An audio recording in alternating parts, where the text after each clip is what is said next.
Welcome to today's deep dive into one of the most pivotal moments in Christian history, the Great Schism of 1054. This event didn't just fracture the Christian Church, but also set the stage for the development of two distinct traditions that would shape the world: Eastern Orthodoxy and Roman Catholicism. But what led to this monumental division? And how does its legacy still echo today? For the next 2 hours, we'll explore the intricate web of cultural, theological, and political issues that fueled the divide, understand the major players and ideas involved, and discuss the lasting impact of this schism on Christianity. Stick around to the end as we also look into modern efforts toward reconciliation and the hope for unity in today's world. The road to conflict, tensions between East and West. To understand the schism, we need to go back several centuries before 1054.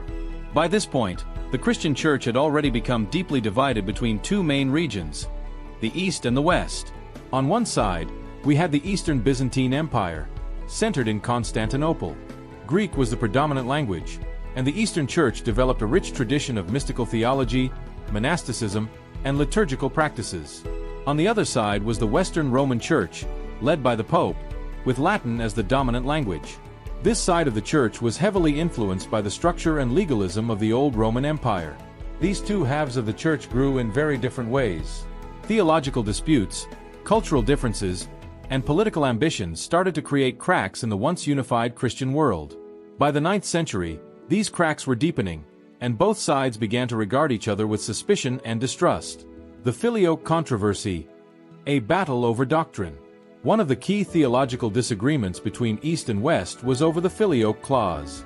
This phrase, "and the Son," was added by the Western Church to the Nicene Creed, declaring that the Holy Spirit proceeds from both the Father and the Son, not just from the Father alone. For the Eastern Church, this was unacceptable. They believed it undermined the distinct personhood of the Holy Spirit and deviated from the original wording of the Creed, which had been agreed upon at the First Council of Constantinople in 381 AD.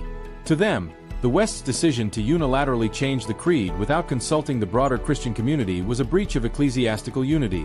The Filioque controversy exemplifies how theological nuances, while seemingly minor, can become major points of contention when identity and authority are at stake.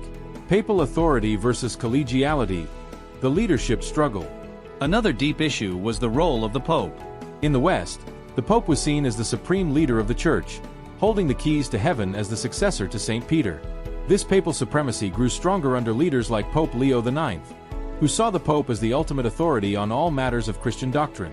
However, the Eastern Church did not share this view. Instead, they believed in a more collegial model of governance, where the patriarchs of major cities, such as Constantinople, Alexandria, and Antioch, shared authority. They believed that all bishops were equal, with the Bishop of Rome as first among equals, but not as an absolute leader.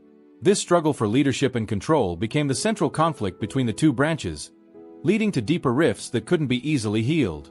Cultural and liturgical differences. More than just rituals. At this point, the East and West not only spoke different languages and held different theological views, but they also practiced Christianity in distinct ways. The West used unleavened bread for the Eucharist, symbolizing the sinlessness of Christ. The East used leavened bread, representing the risen Christ.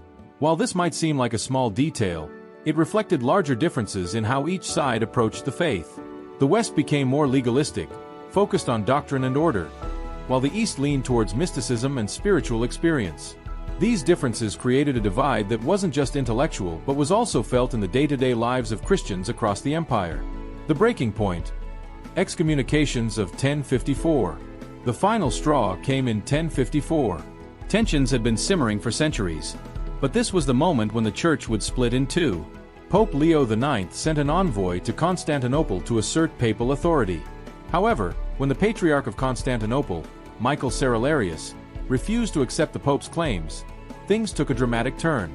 The papal envoy laid a bull of excommunication on the altar of the Hagia Sophia, excommunicating Cerularius and all of his followers. In response, Cerularius excommunicated the Pope's legate. This mutual excommunication marked the official split between the Eastern and Western churches. The aftermath. Enduring division and attempts at reconciliation.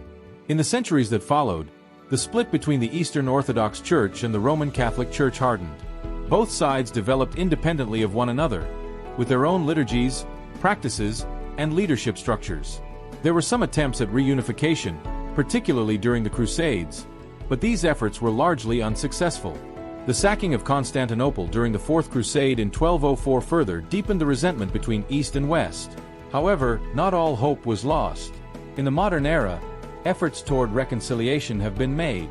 In 1965, Pope Paul VI and Patriarch Athenagoras lifted the mutual excommunications from 1054, and there have been ongoing dialogues between the two churches to find common ground. Lessons for today: the call for Christian unity. What can we, as modern believers, learn from the Great Schism? Despite all the theological, political, and cultural differences, both Eastern Orthodox and Roman Catholics share a common foundation in the divinity of Christ and the authority of Scripture.